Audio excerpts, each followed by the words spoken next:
这个日本真有人气的插画家，第一届来台湾展出，伊的插画上有名的角色都是酷鱼甲长颔鹿。这个酷鱼因为喙皮长，长颔鹿因为颔骨啊长，相在都咧发生着悲剧佮变笑的代志，互人看到是真头晕。 手拖动作到底有偌慢？一般人伫施整洗几啊年，真平大的手拖完全袂叮当。日本人气真旺的画家 Keiko 头一摆来台湾展览，伊画角色毋拿动物，任何生活物品或者是食物，拢是伊的灵感来源。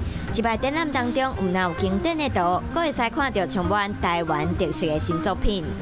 台湾的展览就应该要有台湾才看得到的东西，所以当初就有请我们提供一些照片。可是大家最喜欢的是那个台北桥的摩托车瀑布，那幅画有很多细节。图的耳仔戴2顶安全帽啊！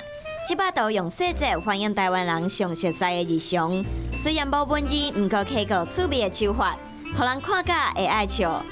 平常就有就是 follow 他的 IG， 然后每次看到他的画都觉得蛮疗愈的。看画的话，可以觉得，让自己觉得生活其实不用那么严肃。